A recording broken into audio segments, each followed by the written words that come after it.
Alrighty then, time for a Rammus game, and I'm going to be using this one as a discussion piece. Which one? Thing is, Rammus's win rate is extraordinarily high right now, but he's always had a surprisingly high win rate. In the past, he's had a win rate of like 53%, 54%, 55%, so it isn't anything different.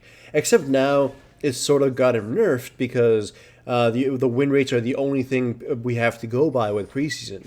We haven't seen any new formulated strategies that are going to be core for the season 6 or anything like that. So win rates matter a little bit more simply because they're the only information we have. In the past, I didn't give them too much weight, but right now, everyone, including Riot, is kind of being forced to give them more weight. So Rammus is now the latest contestant to get himself a little bit nerfed. Riot hopefully doesn't break his legs because, again, he's always had a surprisingly high win rate.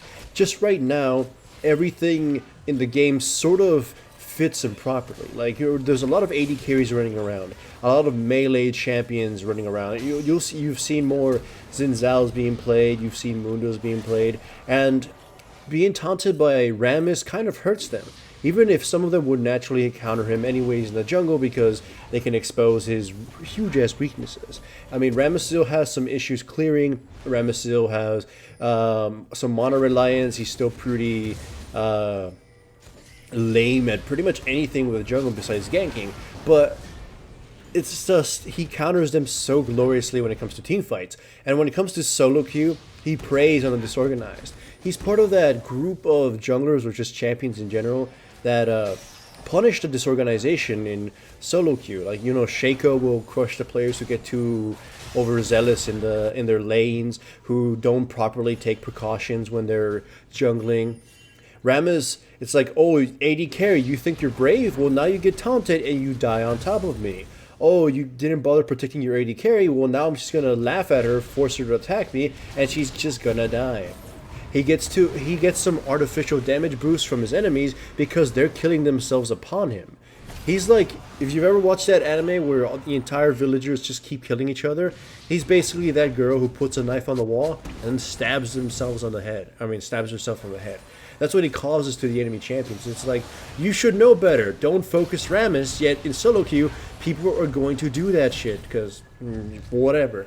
Like, you guys seen those games where the enemy Vayne, I mean, I even uploaded this, where the enemy Vayne pops her ultimate, pops her flash, and just runs up against some Malphite, and then she's surprised, the Malphite destroys her ability to do damage, and then just beats her to a pulp. You have those players, and it's even funnier with Rammus because he gets to make them kill themselves. He gets to punish them for those things. So he excels in situations like that, and solo queue is just a breeding ground for that sort of disorganization. Still though, Rammus, again, is just unfortunate to be really good against a lot of the top champions right now. There's a lot more AD than usual, given with the occasional AP champion that uses that mastery. So most of the time when you're playing Rammus, you just have to build armor. You build armor and health, and you go to town on the enemy team. Most of them are AD carries of some sort, so they obviously are going to get punished and just die anyways. So it's just really easy to build him, really easy to play him, and he's doing very well.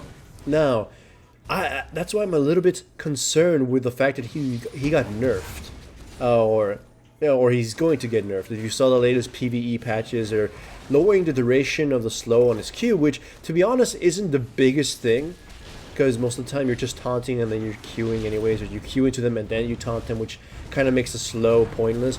But you have to give consideration to the fact that they're nerfing him just kind of because of his win rate.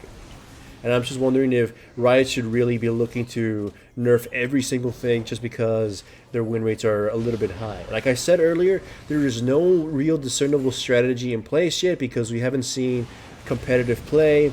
We've only been exposed to the most heavy-ass outliers. Like Dr. Mundo, he got nerfed, and kind of rightfully so, because even if Riot were to decide not to nerf any champion directly, there's too many things that are making Dr. Mundo strong. The fast meta, a lot of the masteries, some of the tanky damage items like Titanic Hydra and Dead Man's Play are making him a little too strong. So there'd be too many things to nerf on Dr. Mundo to make him balanced out. I mean, indirect things to make him balanced out. So they have to nerf some things of him directly. Those kinds of nerfs make sense. But about the other champions, I'm not too certain. Like you already saw, Tryndamere got indirectly nerfed, and that kind of brought him in line. He isn't being picked as much as he was being picked a little while back, prior to the nerf to the nerf to the masteries. So some of the AP champions are getting already directly nerfed and indirectly nerfed by nerfing some masteries and then nerfing the champions themselves. Like Swain just got nerfed. Brand also got nerfed. And I'm just kind of wondering if that's actually really fair. That's kind of the main point of this video. It's not just a Rammus video. It's about Riot's, just going wild west on these changes. Do you think Riot should just kind of sit back a little bit and just let everything stay for a little while, even if it's pretty bad, and wait for the competitive players or for the more organized players to start cutting all the fluff around the game? Or they should just continue being liberals just to make the solo queue experience in the preseason a little bit more enjoyable. I'm a little bit stuck in between both, because some outliers are insanely annoying, and at the same time, some champions being nerfed just doesn't seem all that fair, considering they were never really a problem and they're more meta dependent. Like again, Trundle is really strong right now. He might get nerfed because he's kind of doing the same Dr. Mundo thing, in that a lot of things have to be nerfed in order for him just to be strong. Rammus' win rate is super high, Dr. Mundo's is super high, and I'm just kind of afraid Riot's just going to go a little overboard like they tend to do with these nerfs. So, depending on what your opinion, give me your opinions in the comments below. Write about what you think about this. If preseason's balance changes have been favorable to you, if there's still some things you think should be nerfed, or if Riot's going a little overboard with these nerfs. Tell me what you think and what's going to happen, because preseason has about 1 month left to go, and I'm just hoping we don't start it off in the wrong foot like we did with season 5.